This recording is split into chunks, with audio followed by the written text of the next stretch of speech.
बिस्मिल्लाहिर्रहमानिर्रहीम। अस्सलाम वालेकुम नाज़रीन, आप यूट्यूब चैनल देख रहे हैं। मैं इमरान खान हूँ। जिसको घुमसान की लड़ाई कहते हैं वो अब शुरू हो गई है। डोनाल्ड ट्रंप ने एक ऐसा हुक्मनामा दिया है जिसके बाद सूरत हाल मशरिक़ वस्ता की बहुत ज़्यादा ख़राब हो जाएगी, क्योंकि ईरान ने पहले बताया था कि जो हमारे साथ किया जाएगा वही पूरे खित्ते में होगा।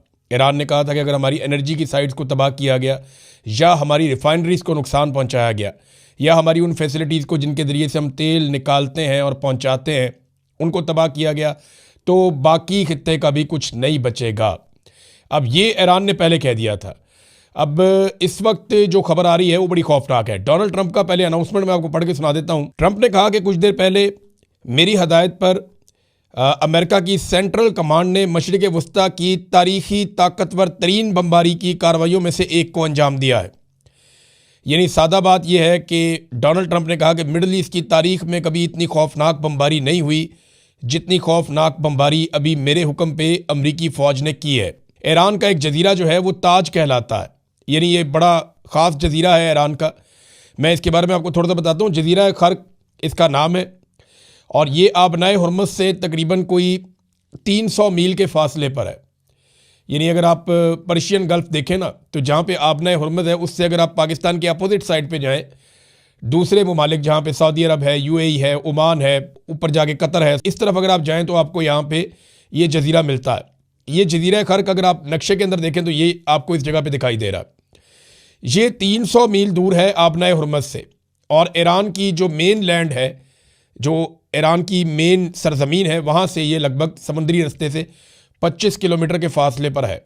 और ये जजीरा तो छोटा सा है, 20 मुरब्बा किलोमीटर इसका जो टोटल रकबा है, यानी इतना बड़ा जजीरा नहीं है, लेकिन ये ईरान के लिए बहुत इंपॉर्टेंट है। मुख्तलिफ आलमी रिपोर्टों के मुताबिक ईरान की ये वो फैसिलिटी है जहाँ से वो पूरी दुनिया को पेट्रोल भिजवाता है। जब भी वो पेट्रोल एक्सपोर्ट करते हैं, जहाँ भी जाता है उनके शिप यहाँ से जाते हैं, वो यहीं से फैसिलिटेट करते हैं। और कुछ अंदाज़ों के मुताबिक ईरान का 80 से 90% तक पेट्रोल, कुछ रिपोर्टें कहती हैं कि 80% और कुछ कहती हैं कि 90%, वो यहाँ से जाता है। तो ईरान की जो आमदन है उसका ज़्यादा इन्हिसार भी पेट्रोल के ऊपर है। और अगर यहाँ पे चोट लगाई है अमेरिका ने, तो वो रिस्क ले लिया है, जिसके बाद एक बड़ी खौफनाक सूरत हाल पैदा हो सकती है। ये अमेरिका के B-2 बॉम्बर्स हैं जो रवाना हुए थे। इनके 2 मिशन बताए गए थे, और डोनाल्ड ट्रंप ने जब अनाउंस किया तो डोनाल्ड ट्रंप ने बताया कि जनाब मैंने ये कर दिया है, लेकिन साथ ही उसने कहा कि मैंने ऑयल के इंफ्रास्ट्रक्चर को अभी तबाह नहीं किया। लेकिन जब रिपोर्ट आएगी तो पता चलेगा इन्होंने कितनी तबाही की है और किस नौइयत की तबाही की है। और इन्होंने ये भी कहा डोनाल्ड ट्रंप ने कि मेरे हथियार बड़े शानदार हैं, मेरी फ़ौज बड़ी शानदार है, मैंने बहुत ज़्यादा फ़ौज को सपोर्ट किया है, बहुत ज़्यादा फ़ौज को मुनज़्ज़म किया है। ईरान के पास ऐसी कोई सलाहियत नहीं है जिससे वो हमसे बच सकें। अब ईरान को वो कह रहे हैं हम इतना तबाह करेंगे कि वो दुनिया को धमका नहीं सकेगा, ख़ासतौर पर मशरिक़ वस्ता की बात कर रहे हैं। लेकिन डोनाल्ड ट्रंप ने अपने आप को गुज़िश्ता चंद दिनों में, ये मैं वैसे ही आपको बता रहा हूँ एक इन्फॉर्मेशन, कि डोनाल्ड ट्रंप ने अपने आप को इसराइल से थोड़ा सा अलग किया है गुज़िश्ता चंद दिनों में। पहले डोनाल्ड ट्रंप अपने हर स्टेटमेंट के अंदर इसराइल का तस्करा करता था, अपने हर स्टेटमेंट के अंदर नेतन्याहू की बात करता था, अपनी दोस्ती की बात करता था, अपने दोस्तों की बात करता था, इसराइल के साथ ताल्लुक़ की बात करता था, इसराइल की हिफाजत की बात करता था। लेकिन अब डोनाल्ड ट्रंप ये बात नहीं कर रहा, बल्कि एक इंटरव्यू में डोनाल्ड ट्रंप ने यहाँ तक कहा कि इसराइल एक अलग मुल्क है, उसकी अपनी एक अलग पॉलिसी है, और हम एक अलग मुल्क है, हमारी अपनी एक अलग पॉलिसी है। और ये कहने के पीछे जो डोनाल्ड ट्रंप की मजबूरी है वो ये है कि डोनाल्ड ट्रंप पे ये एलिगेशन लग गया अमेरिका में कि ये लड़ाई तो इसराइल की लड़ाई थी, अमेरिका ने इस लड़ाई को किस खुशी में लड़ा है, और अमेरिका अपने फौजियों की कुर्बानियाँ इस लड़ाई में किस खुशी में दे रहा है। अगर ईरान से खतरा था तो इसराइल को था, अमेरिका को तो नहीं था। तो अमेरिका क्यों ये कुर्बानी दे रहा है? अब अमेरिका जो है वो मशरिक़ वस्ता का नाम लेता है, खलीजी ममालिक का नाम लेता है, आलमी मंडियों का नाम लेता है, आबनाए हुर्मुज़ का नाम लेता है, बल्कि शुरू में वो इसराइल का नाम लेता था, अब वो नहीं लेता। अब ये जो अटैक किया गया है, इसके बाद ईरान का रद्द-ए-अमल बड़ा खौफनाक होगा। क्योंकि देखें, ईरान ने अभी तक जिस जिस रद्द-ए-अमल का कहा उन्होंने वो रद्द-ए-अमल दिया। ईरान ने कहा कि अगर आप हमारी जो जो चीज़ आप जैसे जैसे तबाह करेंगे, अगर आप हमारा तवानाई का इंफ्रास्ट्रक्चर तबाह कर देंगे और बिजली बंद कर देंगे पूरे ईरान की, तो हम पूरे मशरिक़ वस्ता की बिजली बंद कर देंगे। ये ईरान ने कहा था, धमकी लगाई थी, और उसके बाद अमेरिका ने वो नहीं किया। ईरान ने कहा कि अगर आप हम पे अटैक करेंगे तो हम आपके अमरीकी अड्डों पे अटैक करेंगे, उसने किया। ईरान ने कहा आप हमारे मालियाती इदारों पे अटैक करेंगे, हम आपके करेंगे, उसने वो किया। ईरान ने कहा कि अगर आप ये चीज़ें करेंगे तो हम आप नए हुर्मुज़ को बंद कर देंगे, उसने बंद किया। ईरान ने कहा कि अगर आप ईरान के एटमी साइट्स के ऊपर या बाकी जो मिसाइल साइट्स हैं उनके ऊपर अटैक करेंगे और सिविलियंस को निशाना बनाएंगे तो हम इसराइल की ईंट से ईंट बजाएंगे, और उसने ये करके दिखाया। आज के दिन में जो इसराइल से मनाजिर आए हैं वो इससे पहले नहीं आए। बड़ा ही खौफनाक अटैक किया ईरान ने। ये क्लस्टर बम थे और उसके अलावा बैलिस्टिक बम थे। ईरान ने तिल अबीब ऐसा लग रहा था कि हर तरफ बम गिर रहे हैं, जगह जगह आग लगी हुई थी, जगह जगह धमाके हो रहे थे। और अब जो इत्तलात आ रही हैं वो ये हैं कि वो जो बंकर्स बनाए हुए हैं इसराइल ने, वो भी इन मिसाइलों और बमों से उतने महफूज नहीं हैं जितने समझे जा रहे थे, और इसराइल के अंदर चंद अहम लोगों के मरने की इत्तलात भी आ रही हैं। अब ये सिचुएशन है। डोनाल्ड ट्रंप ने बड़ा खौफनाक अनाउंसमेंट किया है और बाकायदा वो उसके ऊपर एक पोस्ट करके दुनिया को बता भी दिया कि मैंने ये काम कर दिया है। अब इसका रद्द-ए-अमल ईरान की जानिब से क्या आता है?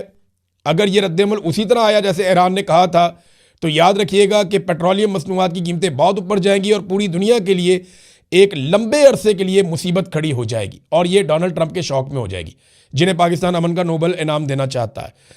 अब एक और काम किया अमेरिका ने 10 ऐसे ईरानी शहरी हैं या लीडर्स हैं जिनके ऊपर इनाम रख दिया। अमेरिका ने कहा इन 10 लोगों के बारे में बताएगा, जो भी 10 में से किसी एक के बारे में बताएगा तो 1 करोड़ अमेरिकी डॉलर मिलेंगे, यानी 10 मिलियन अमेरिकी डॉलर का इनाम हर एक के सर पे रख दिया कि हमें बताएं सिर्फ कि ये कहाँ पे है, इसकी इंफॉर्मेशन दें और हमसे पैसा लें। ये अमेरिकन ने कहा। इसमें जो सबसे टॉप के ऊपर सबसे पहला नाम रखा गया वो आयतुल्लाह मुज्तबा खामनई का नाम रखा गया, जो नए सुप्रीम लीडर हैं ईरान के। अच्छा, इनके बारे में ना अमेरिका के वाइस प्रेसिडेंट ने ये कहा कि नए सुप्रीम लीडर ज़ख्मी है और हम ये बात जानते हैं, जबकि ईरानी हुकाम ने यह बताया कि जी बिल्कुल वो ज़ख्मी है, लेकिन वो अपने दफ्तरी काम कर रहे हैं और मामूली ज़ख्मी है। और उनका एक बयान भी आपने ऑडियो बयान भी उनका आ चुका है, और ईरान के अंदर जो फैसले आम तरीन वो अपनी शूरा के साथ मिलकर कर रहे हैं।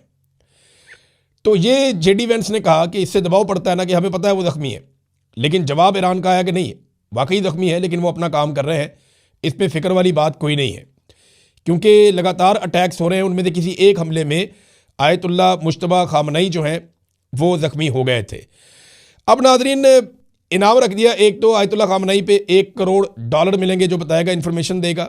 फिर और लोग हैं इनमें जो ईरान की इराकची हैं उनका भी है, और बहुत सारे लोग हैं उनके नाम है, ये सारे आपको टीवी पे सारा दिन नज़र भी आते हैं, और ज़्यादातर लोग जो हैं आप जानते हैं। और 4 लोग ऐसे हैं जिनका अमेरिकन को नाम भी नहीं उन्होंने दिया और ना उनकी तस्वीर है अमेरिकन के पास, लेकिन वो कहते हैं जी हमें इनके बारे में बताया जाए। अब देखते हैं कि ये अमेरिका को इसका फ़ायदा होता है या नहीं होता, क्योंकि इससे पहले तो जो इसराइल का एक नेटवर्क था ईरान के अंदर जासूसी का, उसके ज़रिए से वो पता करवा लेते थे कि कहाँ कहाँ पे कौन कौन है, लेकिन जासूसी का नेटवर्क बहुत बुरी तरह एक्सपोज हुआ है। इन्होंने बहुत सारे लोगों को फांसियाँ दी थी, पकड़ा था 2025 में भी और 2026 में भी। तो अब शायद वो नेटवर्क वैसे काम नहीं कर रहा, तो इन्होंने फिर इनाम रख दिया सर पे। दूसरी जानिब एक अपील जो है वो ईरानियों ने भी कर दी है। ईरानी फ़ौज ने और हुकूमत ने अपील की है कि हम अपने अरब भाइयों से अपील करते हैं कि वो निशानदेही करें कि 11,000 अमरीकी फ़ौजी कहाँ कहाँ छुपे हैं। उन्होंने ये कहा कि जब हमने अटैक शुरू किए अमरीकी अड्डों पर, तो एक पॉलिसी के तहत अमरीकी फ़ौजियों को निकाल कर आबादी वाले इलाकों में छुपाया गया, उन्हें निजी होटलों में और निजी जगहों पे मुंतकिल किया गया, और वो हमारे अरब भाइयों को ढाल बनाना चाहते हैं। तो हमारी गुजारिश है कि उन्हें किसी जगह पे अरब भाई पनाह ना दें और उनके बारे में हमें आगाह करें कि ये कहाँ कहाँ छुपे हैं, ताकि इन्हें निशाना बनाया जा सके। अब एक तरफ एक अपील की है अमेरिका ने और दूसरी तरफ एक अपील कर दी है ईरान ने भी। एक खबर और है इसके साथ आप जोड़ के देख लें, वो ये है कि बहुत बड़ी तादाद में मज़ीद फोर्सेस को पहुंचाने की तैयारी की जा रही है गल्फ़ में, यानी खलीजी इलाकों में। और डोनाल्ड ट्रंप ने इस वक्त जो इतला आई है उस इतला के मुताबिक लगभग एक मज़ीद जंगी बेड़ा वो जा रहा है, अमरीकी मरीन्स की एक बड़ी तादाद जा रही है, को 5,000 अमरीकी फ़ौजी जो है वो इस खित्ते में मज़ीद पहुंचाए जाएंगे।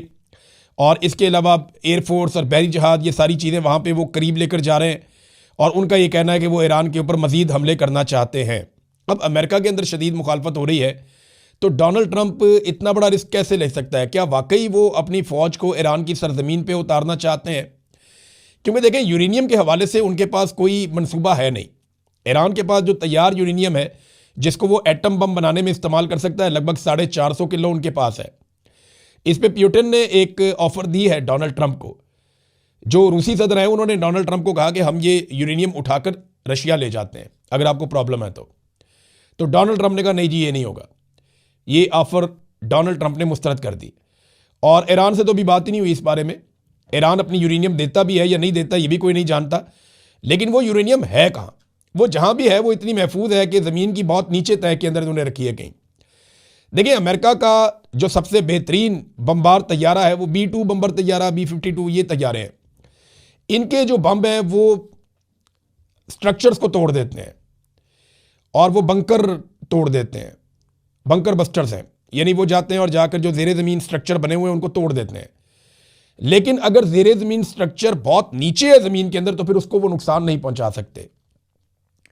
सैकड़ों फुट नीचे जो है वो ईरान ने, और वो मिट्टी की लेयर है, कंक्रीट की लेयर जो है उसको वो तोड़ देते हैं मिसाइल्स।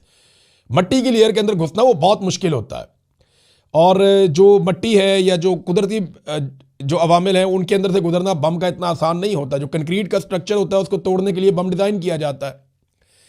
तो अब जो बम्स हैं वो भी वहाँ तक नहीं पहुँच पा रहे जहाँ पे ईरान ने अपने मिसाइल्स, अपने ड्रोन्स या अपना जो उनके पास एटम बम बनाने की सलाहियत का जो सिस्टम है या जो उनके पास यूरेनियम है उसको जहाँ रखा हुआ है वहाँ अमेरिका की एक्सेस नहीं हो पा रही।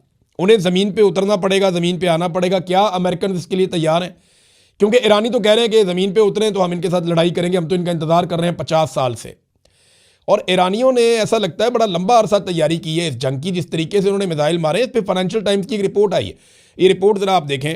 इस रिपोर्ट के मुताबिक ईरान के जवाबी हमले ने अमरीकी हुकाम को हैरान कर दिया और हिला कर रख दिया। तेहरान ने खलीजी ममालिक पर 3000 से ज़ायद मिसाइल और ड्रोन दागे हैं, 3000 से ज़ायद, जबकि इसराइल की तरफ से सैकड़ों का इस्तेमाल किया गया है। अमरीकी ऑफिसर जो हैं मिलिट्री के और साबिक़ ऑफिसर वो ये कह रहे हैं कि ईरानियों ने बहुत कम वसाइल से बहुत ज़्यादा कुछ करने का कारनामा सरअंजाम दे दिया है, जिसकी मिसाल बहुत कम मिलती है। सस्ते शहीद ड्रोन ने रेडार, बंदरगाहें, फौजी अड्डे और तेल की तनसीबात को निशाना बनाने में बड़ा ज़बरदस्त किरदार अदा किया है।